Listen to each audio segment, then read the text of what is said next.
अस्सलामुअलैकुम दोस्तों, मैं हूँ इरफान ख़ान और मेरे इस चैनल में आप तमाम का खैर मकदम है। जैसा कि हम सब जानते हैं कि टीईटी, सीटीईटी और शिक्षक भर्ती का इम्तिहान टीएआईटी, इससे मुताल्लिक चंद ख़बरें आजकल सोशल मीडिया में चल रही है, न्यूज़पेपर्स में आ रही है, इलेक्ट्रॉनिक मीडिया पर आ रही है। तो ये तमाम जो चीज़ें आ रही है सामने, उसमें कई जो तलबा है इससे मुताल्लिक जो है आज भी टीईटी, महा टीईटी जो है, सीटीईटी और महा टीईटी से दोनों से मुताल्लिक बहुत ज़्यादा कन्फ्यूजन्स हमारे तलबा में है। तो इन्हीं सवालात को लेकर आज का ये हमारा ख़ास वीडियो, जिसमें हम 5 से 7 सवालों पर रोशनी डालेंगे जो हमारे खुसूसन जो तलबा है उर्दू मीडियम के, उनमें ये बात को लेकर बहुत ज़्यादा जो है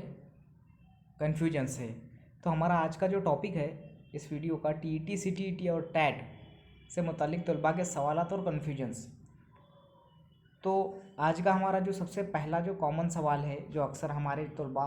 कहीं पर भी जो है अलग अलग चैनल्स पर जो है कमेंट में पूछते हैं, तो महा टीईटी और सीटीईटी अलग अलग है या दोनों एक ही ज़ुमरे में शुमार किए जाते हैं? तो इसका जवाब ये है कि महा टीईटी जो है ये महाराष्ट्र की टीईटी है, स्टेट गवर्नमेंट की टीईटी, और सीटीईटी जो है ये सेंट्रल गवर्नमेंट की एक टीईटी ही है। अब जैसा कि हम सब जानते हैं, महाराष्ट्र गवर्नमेंट ने या किसी भी कोई भी गवर्नमेंट ने सीटीईटी को जो है ये मान्यता दे दी है कि वो कोई भी सीटीईटी पास कोई हमारे स्टेट में या उसकी जो ओन स्टेट होती है उसमें वो शिक्षक भर्ती का इम्तिहान देता है, दे सकता है। तो कोई भी जो दूसरे स्टेट है जिन्होंने इसको मान्यता दी है वो तमाम के तमाम, जिसमें से हाँ महाराष्ट्र स्टेट भी है जो कि सीटीईटी को मान्य करती है महाराष्ट्र गवर्नमेंट के टीईटी की जगह पर। उसका बदल ये है, उसका अल्टरनेट ये है कि हम सीटीईटी अगर पास है तो महा टीईटी अगर पास नहीं भी है तो हमको ये चल जाएगा सीटीईटी। उसके बाद नंबर 2 का सवाल है, क्या सीटीईटी पास होने वाला तालिब इल्म महाराष्ट्र शिक्षक भर्ती के लिए एलिजिबल है? तो सीधी सी बात है कि जबकि महाराष्ट्र गवर्नमेंट ने इसको मान्यता दे दी है, तो सीटीईटी जो है सेंट्रल टीचर एलिजिबिलिटी टेस्ट, ये आरटीई 2009 के ही हिसाब से 2011 से कंडक्ट किया जाता है और जो है ये मान्य किया गया है कि जब भी महाराष्ट्र में 2017 के बाद जब टीएआईटी हुआ था, उसमें अलग अलग जो है हमारे शिक्षक संगठना है, डीएड बीएड एसोसिएशन है, उन्होंने भी मुद्दा उठाया था कि सीटीईटी भी ये एक ही है। तो महाराष्ट्र में शिक्षक भर्ती को सीटीईटी ये बिल्कुल एलिजिबल, सीटीईटी वाला बिल्कुल एलिजिबल है। और इसमें खुसूसन मैं अगर आपको बात बता दूं कि जो महा टीईटी का जो होम पेज है, जब भी आप महा टीईटी के साइट पर जाएंगे, होम पेज पर जो प्रॉस्पेक्टस जो होता है, वो प्रॉस्पेक्टस के लास्ट के जो पॉइंट होता है शैक्षणिक पात्रता में, जैसा कि हम 12वीं+ डीएड मांगा जाता है, एचएससी डीएड जो मांगा जाता है, और उसके बाद में अब आजकल जैसा 2013 के बाद से महा टीईटी या टीईटी मांगा जा रहा है, तो उसमें जो पात्रता के साथ टीईटी के अलावा, यानी कि वहाँ पर स्पेशल उल्लेख है कि राज्याची शिक्षक पात्रता परीक्षा किंवा केंद्रीय शिक्षक पात्रता परीक्षा, ऐसा स्पेशल उल्लेख है। तो वहाँ पर 2013 में ही ये जो वहाँ पर उल्लेख कर दिया गया था, लेकिन इस बात को जो है हाईलाइट कब किया गया, जब शिक्षक भर्ती हुई, तो उस वक्त ये सामने लाया गया संगठना के ज़रिए और बताया गया कि सीटीईटी भी ये टीईटी ही है, जबकि वो केंद्र की है और दोनों एक ही जो है ज़ुमरे में शुमार किए जाते हैं। ऐसा उस वक्त के जो शिक्षण मंत्री है जनाब विनोद तावड़े साहब, उनके सामने ये बात लाई गई और उन्होंने सीटीईटी को मान्यता दी, और आज ये पूरे महाराष्ट्र में कहीं भी किसी भी जो है शिक्षक भर्ती को लागू होती है। उसके बाद में है अगला सवाल जो है, प्राइवेट इदारे पर सिलेक्शन के वक्त सीटीईटी या महा टीईटी के बजाय लिया जाता है क्या? तो अगर आपके पास महा टीईटी नहीं है, अगर वहाँ पर आप इंटरव्यू देने गए हैं और उनको ये समझ है कि दोनों भी एक ही है, एक ही सिक्के के दो रुख है, तो वो बिल्कुल इसको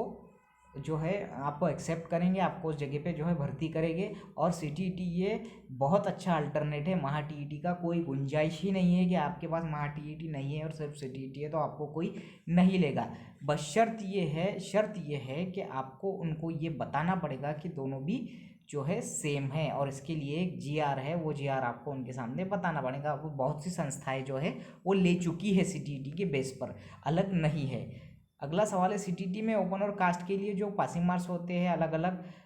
इसी तरह ईडब्ल्यूएस को सीटीईटी में कास्ट की तरह सहूलत पासिंग मार्क्स के लिए है क्या? तो ईडब्ल्यूएस जो इकोनॉमिकली वीकर सेक्शन जो है, आर्थिक दृष्टया दुर्बल घटक, इसको सीटीईटी ने, सेंट्रल गवर्नमेंट की टीईटी ने किसी भी तरह की कोई सहूलत मार्क्स में नहीं दी है। ये ओपन की ही तरह काउंट किया जाता है। इनको भी 60% ही लेना पड़ते हैं, यानी कि 90 मार्क्स ही लेने होंगे। कास्ट वालों को 55% यानी कि 82 या 83 मार्क्स लेने होंगे। कन्फ्यूजन एक ये भी है बच्चों में कि 82 अगर हम मार्क्स लेते हैं सीटीईटी में तो पास होते हैं क्या? तो वहाँ पर एक स्टार मार्कर देता है वो, जब भी आपका सीटीईटी का रिजल्ट आता है तो आपको एक स्टार वहाँ पर आता है, 82 के ऊपर एक स्टार आता है, यानी कि आप ग्रेस देकर पास कर दिए गए, यानी कि आप पास आउट है, पास करार दिए गए, सीटीईटी के तरफ से क्वालिफाइड लिख कर आता है। ठीक है, तो ईडब्ल्यूएस को सीटीईटी में कोई भी जो है मार्क्स में सहूलत नहीं है, 60% ओपन की तरह ही लेना होगा। और महाराष्ट्र गवर्नमेंट ने इस बार, अब जब अगली जो पिछली जो महा टीईटी हुई थी 2020 की, उसमें भी, और अगली जो अब होने वाली है इसके बाद से जितने भी 2022 से महा टीईटी होगी उन तमाम में ईडब्ल्यूएस को 10% वालों को, ओपन के जो 10% वाले हैं उनको 55% यानी कि जिसको हम बोलेंगे 82 या 83 मार्क्स लेने की जो है सहूलत दी है। अब उनको 90 मार्क्स की ज़रूरत नहीं है, ईडब्ल्यूएस 10% वालों को। और ईडब्ल्यूएस से मुतालिक खास बात यह है कि आपको इसके लिए 8 लाख जो है, आप ओपन कैटेगरी से बिलोंग करते हो, 8 लाख आपकी सालाना इनकम हो, और उसके अलावा आपके पास 5 एकड़ से कम खेती हो, 5 एकड़ से ज़्यादा खेती ना हो। इसके अलावा सेंट्रल गवर्नमेंट का ईडब्ल्यूएस सर्टिफिकेट अलग होता है, स्टेट का अलग होता है, तो हमको स्टेट में ज़रूरत पड़ती है तो हम स्टेट का इस्तेमाल करते हैं। इसमें दूसरी शर्त यह है कि आप किसी भी कास्ट से बिलोंग ना करते हो, या इसके पहले आपने किसी भी कास्ट का फ़ायदा ना उठाया हो, आप ओपन कैटेगरी से बिलोंग करते हो और आप किसी भी तरह के जो है कास्ट का इसके पहले आपने सहूलत नहीं ली हो, ये भी उसमें एक शर्त है, ईडब्ल्यूएस कैटेगरी खुसूसन।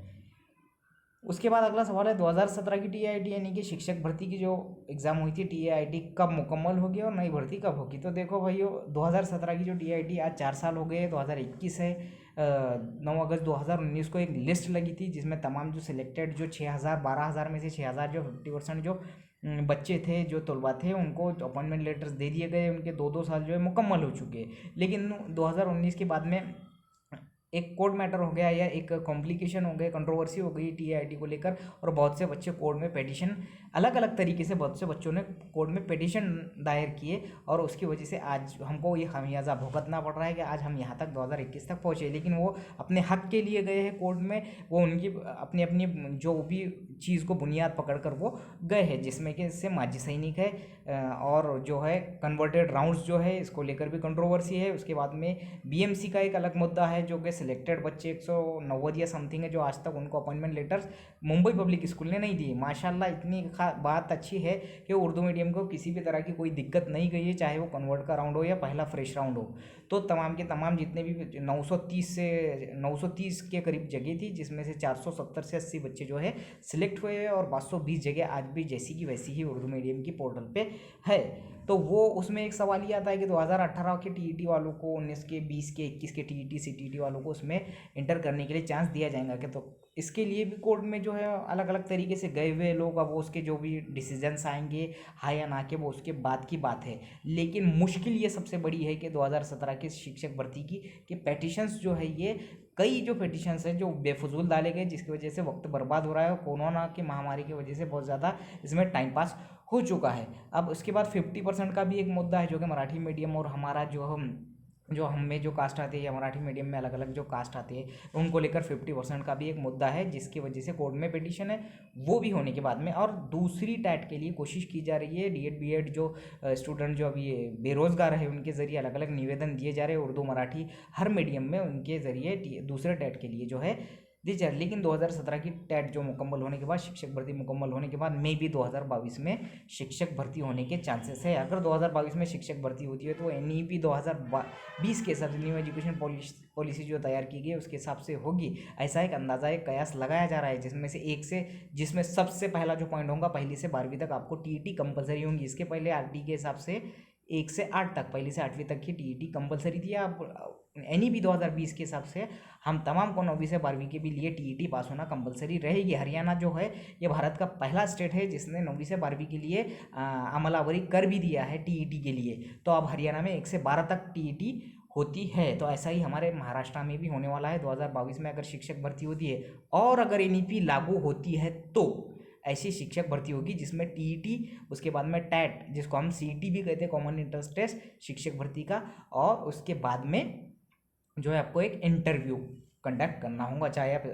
गवर्नमेंट में लगो या प्राइवेट इदारों पे लगो, पवित्र पोर्टल थ्रू या जब उस वक्त की जो भी सिस्टम होगा वो। और एक ख़ास बात कि जब भी ये 9वीं से 12वीं के लिए लागू की जाएगी तो ये उसी वक्त लागू की जाएंगी टीईटी जब ये एनईपी 2020 लागू किया जाएगा पूरे स्टेट में। अगला सवाल है, महा टीईटी की तैयारी के लिए बेस्ट पब्लिकेशन कौन सा है? तो सबसे खास बात मैं हमेशा बताता आया हूँ कि महा टीईटी के लिए पब्लिकेशन की ज़्यादातर कोई ज़रूरत नहीं है। आप अगर बाल भारती की जो है 4वीं से लेकर तो 8वीं 9वीं तक की किताबें भी अगर आपने पूरे तरीके से मुकम्मल तरीके से सिनॉप्सिस यानी कि शॉर्ट नोट्स के साथ अगर तैयार किए हैं, मैं अपना ज़ाती तजुर्बा बता रहा हूँ, अगर करे हैं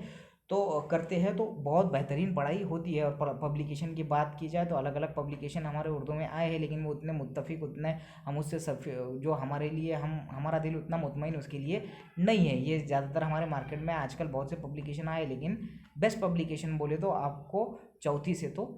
8वीं 9वीं तक की किताबें पूरी उर्दू ग्रामर के लिए आपको 4वीं जो मश्क के बाद का जो हिस्सा है उर्दू ज़बान का, उर्दू कवायद का, वो 4वीं से लेकर तो 8वीं 10वीं तक के पूरा पढ़कर निकालना है। शॉर्ट नोट्स के साथ में पूरे की पूरे उर्दू ग्रामर, पूरा उसमें मुकम्मल उर्दू ग्रामर है। उसके अलावा जो सोशल साइंस मैथ्स, ये तमाम के तमाम 4वीं से 8वीं 9वीं तक पूरा अगर आपने देख लिए, पूरा सरासरी के साथ साथ पूरा मुकम्मल मुताला कर लिए तो हो जाएगा इंशाल्लाह।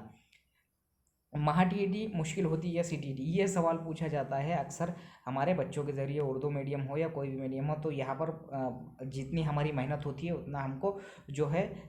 कोई भी चीज़ आसान लगती है। तो अगर हमने महा टीईटी पर मेहनत की तो हमको वो आसान लगेंगी, और सीटीईटी पे की तो वो आसान लगेंगी, लेकिन मवाद अवेलेबल होता है सीटीईटी का। और सबसे ख़ास बात ये है 2018 के बाद से उर्दू मीडियम के बहुत ज़्यादा तलबा जो है सीटीईटी पास हो चुके हैं। अगली शिक्षक भर्ती अगर होती है तो कॉम्पिटिशन बिल्कुल होगा, और उर्दू मीडियम में ऐसा सोचा जाता है कि कंपटीशन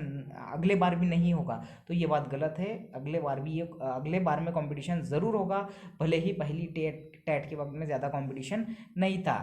तो इसमें जो है बुनियादी सवालात जो थे, जो आजकल पूछे जा रहे हैं हमारे उर्दू मीडियम के तलबा के ज़रिए अलग अलग जो चैनल्स पर, तो उनका जो वहाँ पर रिप्लाई नहीं देते, अक्सर मैं वो कमेंट्स पढ़ता हूँ। तो इन कमेंट्स के ऊपर मैंने खुसूसी जो है एक ये वीडियो बनाया। आपको अगर ये वीडियो अच्छा लगे तो ज़रूर मेरे चैनल को सब्सक्राइब कीजिएगा, और आपके और भी अगर कोई इससे मुतालिक सवालात है जो मैं दे सकता हूँ, जिसके जवाब इंशाल्लाह अगर मुझे सही लगे तो मैं उसका जवाब देने अगर काबिल रहा तो इंशाल्लाह आपको जवाब भी दूंगा। और आपको ये वीडियो अच्छा लगे तो आप ज़रूर मेरे चैनल को सब्सक्राइब कीजिएगा। अस्सलामु अलैकुम।